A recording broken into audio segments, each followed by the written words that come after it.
karibu sana kwenye tipsi za kimichezo. Tunakutana hapa mara kadha wa kadha tukizungumza mambo ya kimichezo. Mimi ni mwana sports wako Anicet Binambi, nitakuwa naye David Maruseke ambaye atakuja kufafanua uzuri kabisa tipsi za kimichezo. Bwana kaka, mambo vipi? Safi. Uko poa? Mambo ni mazuri, niko safi kabisa.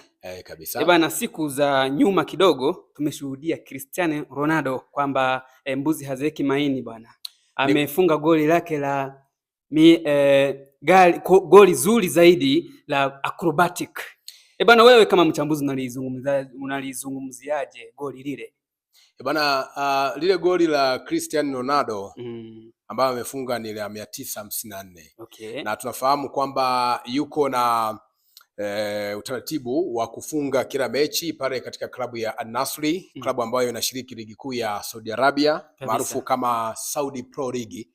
Na goli lile linaashiria kabisa kwamba Cristiano Ronaldo anacheza kama ni kijana wa miaka 22, miaka kama 20. Yani huisi kama ana miaka 40 mpaka sasa tunavyozungumza. Na Cristiano Ronaldo pale katika klabu ya Al Nassr tunafahamu kwamba klabu ya Al Nassr iliweza kumchukua kwa ajili ya kuwa ni sehemu ya wale majiant, lakini main point yao ilikuwa ni kuongeza fans katika klabu ya Al Nassr. Na tunaona kabisa klabu ya Al Nassr iliweza kufanikiwa kwa moja ama nyingine, na tunafahamu Cristiano Ronaldo ni miongoni mwa wachezaji ambao ndio wana wafuasi wengi kwenye kurasa wa Instagram. Ndio unazungumzia zaidi ya wafuasi 600 na umeelewa. Kwa hiyo lile goli la juzi limenikumbusha jambo fulani hivi. Cristiano Ronaldo akiwa Juventus aliwahi pia kufunga ile goli lakini akiwa Real Madrid mara nyingi sana amefunga yale magoli. Ndio ni mtu ambaye yani kuna namna unamuona kabisa. Sawa, watu wanasema kwamba kipaji labda hana sana, lakini unaona kabisa kuna vitu anavifanyia mazoezi anapokuwa katika eneo lake la mazoezi. Kwa magoli kama yale wanafunga watu wachache sana kabisa. Bwana, goli lile ni kama motivation kwa wachezaji wanaoibukia au ambao wapo kwenye tasnia hii ya kusakata kabumbu. Wachezaji kama akina Lamine Yamal, akina Bukayo Saka.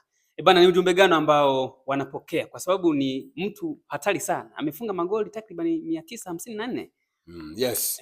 Na nilikuwa naangalia takwimu. Cristiano Ronaldo kwa mara ya kwanza miaka ya nyuma sana alianza magoli 5. Lakini akiwa Real Madrid alifunga almost magoli kama 100 na hivi. Lakini akiwa katika klabu ya Nassr napo pia ameendelea kuonesha ubabe kabisa. Nini ujumbe kwa vijana ambao wanachipukia kama akina Lamine Yamal ambao wamekuwa miba sana katika klabu ya Barcelona?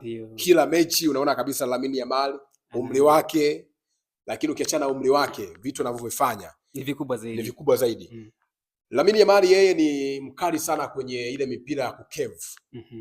Yani akiwa nje ya 18 ana uwezo wa kukevu mpira. Lakini hii ujumbe kubwa zaidi ni kwamba bado Cristiano Ronaldo anaweza. Lakini unakuja kwa Bukayo Saka anayekipiga pale Arsenal na sasa hivi wako kwenye harakati za kumuongeza mkataba mwingine. Wabeba mitutu. Na akiwa katika klabu yake ya Uingereza pale akiwa na kina Harry Kane, kina Bellingham pamoja na wachezaji wengine, unamwona ni mchezaji msumbufu.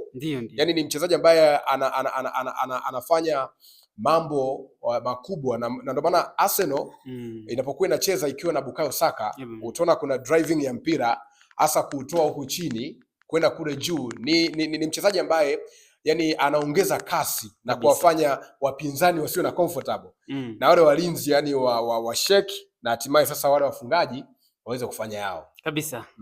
Bwana, mimi ni kushukuru sana. Asante sana Binambi. Asante.